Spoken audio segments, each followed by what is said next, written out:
おはようございます。メリカミ太一です。今日はマグレ・ド・キャナーを使ってフランスの鴨料理の定番キャナーローフォンジュを紹介します。動画内でソースガストリック、あと鴨肉、マグレ・ド・キャナーの掃除の仕方などを丁寧に紹介していきたいと思います。それでは始めましょう。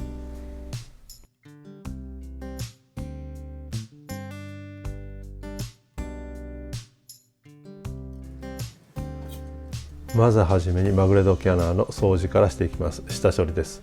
まず裏返しにして皮目を下にして余分な油を取っていきます。基本的に肉の部分と同じサイズの油だけを残して周りをきれいに取り除いていきます。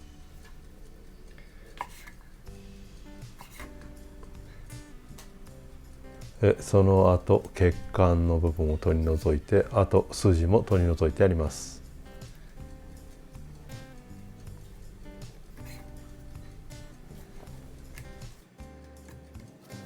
次は皮目、油の部分を削ぎ落としていきます。この時丁寧に手で触りながら厚さを確認して穴が開かないように均等な厚さになるように気をつけながら包丁で削いでいきます。もちろんこの時よく切れる包丁を使ってください。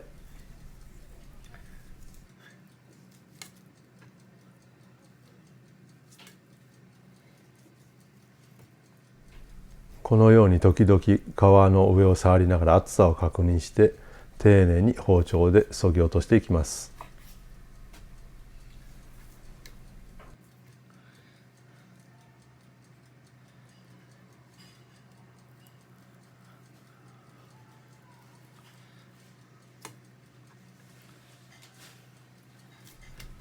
きれいに皮が削ぎ落として均等な厚さになったら、ここでよく切れる包丁を使って皮目に切り目を入れていきます。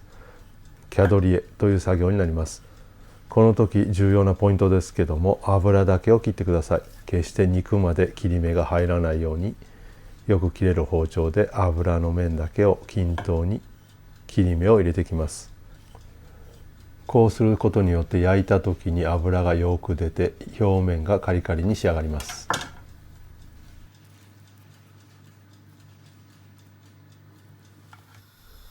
きれいに掃除ができたので汗染め、塩コショウで下味をつけます。もちろん肉を焼くときは1時間以上前に常温に出して肉の温度をなるべく常温に近づけておいてください。塩コショウできっちりと両面汗染めします。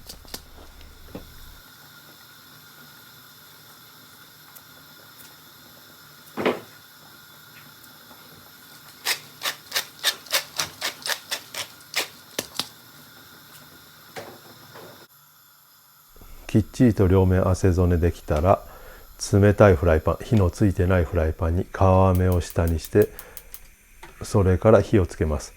中火の強火でじっくり皮目を焼いて油を出していきます。今回使っているマグレ・ド・キャナーですけども、マグレ・ド・キャナーはフォアグラを取るために飼育された鴨の胸肉です。ということは、基本的に脂が多いですね、皮目に。で、あと筋肉は体を支えるために肉質的には硬いです。なので火の入れ方を少し入れすぎたりしてしまうと硬くなって美味しくないです。なのでゆっくり皮目を焼いて脂身を出して表面をカリカリにして熟吸ちょうどいい火の入れ加減で提供することをお勧めします。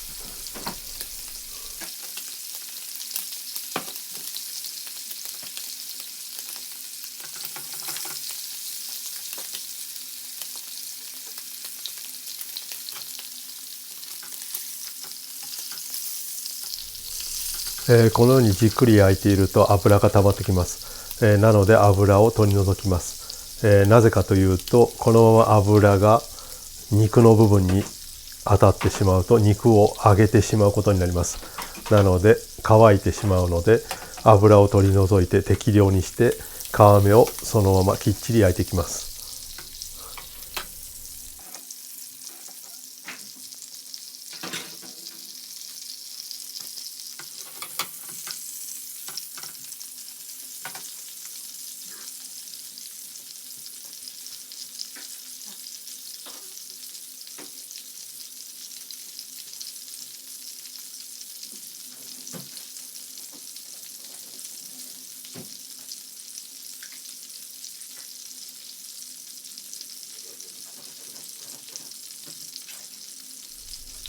一旦油を取り除いたら火加減を中火の弱火にしてこのままじっくり皮目を焼いていきます。見てもらったら分かるように全く動かさずに皮の面が平らな状態でそのまま焼いていきます。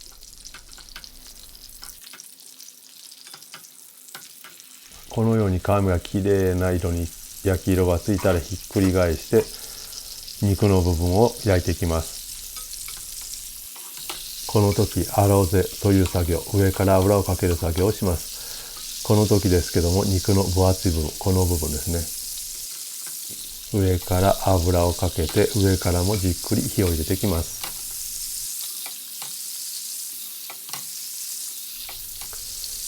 肉の部分に色がついたので、今度は側面、肉の分厚い部分の側面を焼いていきます。このように側面の部分をフライパンに当てて、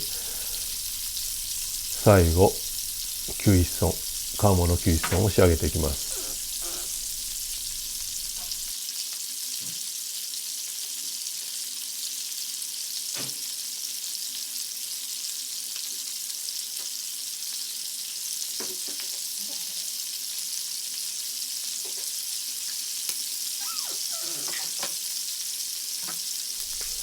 最後ここから火加減をもう一度中火より強くしてきっちり全体を焼いていきます。側面にきれいに色がついたら最後裏の面、肉の面をもう一度焼いて全体的に油をかけて火の入りを均一にしていきます。火加減はこのように手で触りながら確認してください。これも何回も焼いていると手で触って分かるようになります。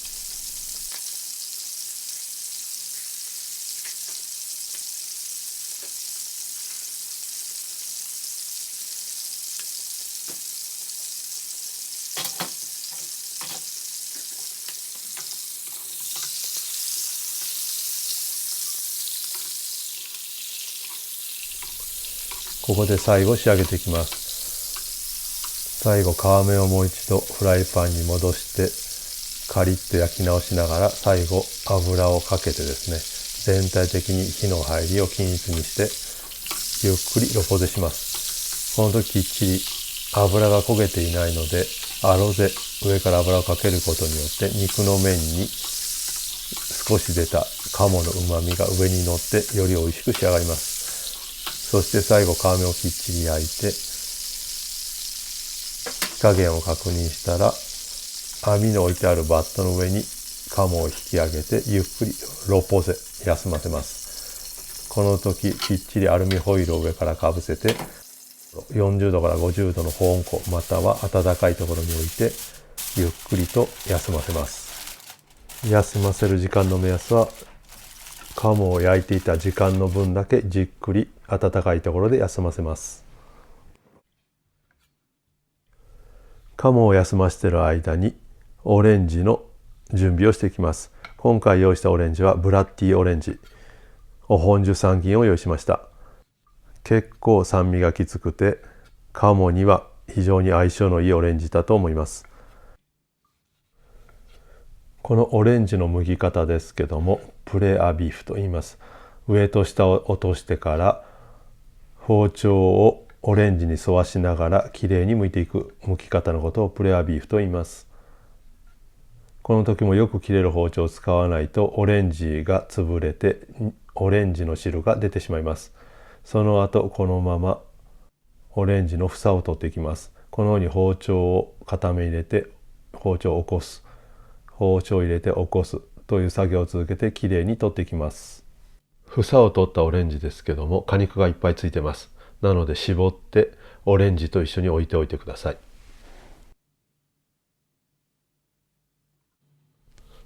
続いてソースガストリック用のオレンジジュースを絞ります。もちろんよく洗ったオレンジ3斤を半分に切って、今回量が少ないので手で絞りますけども、もちろん絞る機会があればそれを使ってください。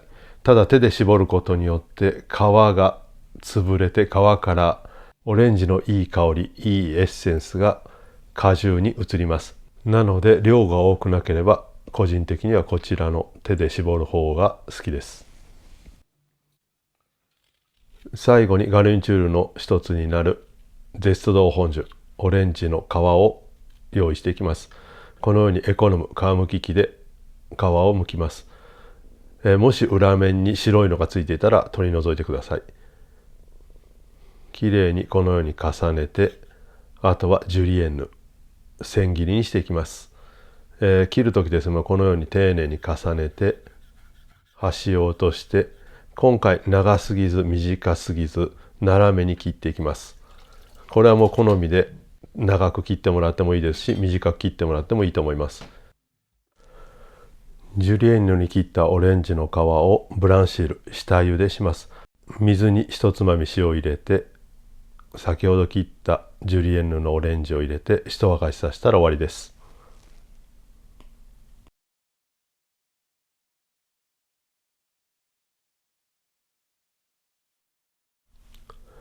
それではフランス料理には欠かせないソースガストリックを作っていきます。今回カソナードを使っていますけども、あとグラニュー糖、蜂蜜を使っても構わないと思います。いろんな砂糖を使ったらより味の違う美味しいソースができると思います。今回はカソナードを使った理由は程よく旨味があるのでカソナードを使いました。まずよくキャラメリゼ、結構煙が出て黒くなるぐらいまでキャラメルを作ります。この時水を入れて全体的にキャラメルを作ってもいいですし、量が少ないので水も入れずにこのまま直接キャラメルを作っています。白い煙が出てきてだいぶ色が濃いなと思うぐらいで、赤ワインビネガーを少しずつ入れていきます。赤ワインビネガーを入れ切ったらキャラメルをきっちり溶かしきって半量まで煮詰めます。半量まで煮詰まったら先ほどのオレンジジュースを入れます。パッセ、こさずに果肉の入ったまま入れます。こすることによって旨味がより抽出されますし、最後にパッセしますので気にせずにそのまま煮詰めてください。煮詰めてる最中にアクが出てきたらもちろんこまめに取ってください。こうすることによって仕上がりがよりきれいなソースに変わります。煮詰めてる間よくアクが出るのでこまめに取ってください。半量まで煮詰まったらここにフォンドキャナーを入れます。鴨の茶色いだし汁です。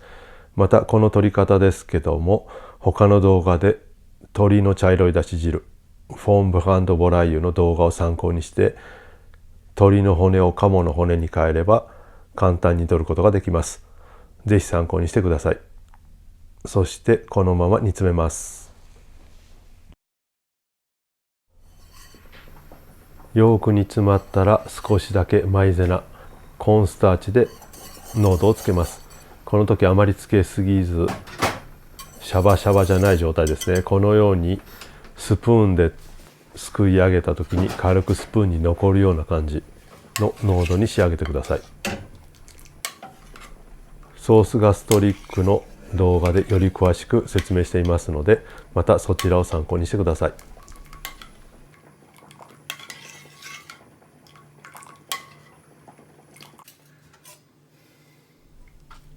それでは鴨の方を切っていきます。ちょうどいい感じに休ませておいたので綺麗に仕上がっていると思います。まず端を切ってこのような感じですね。綺麗にロゼに仕上がっています。全体的に色が均一になって肉汁が綺麗に肉に回っている証拠です。もちろん端は味見をします。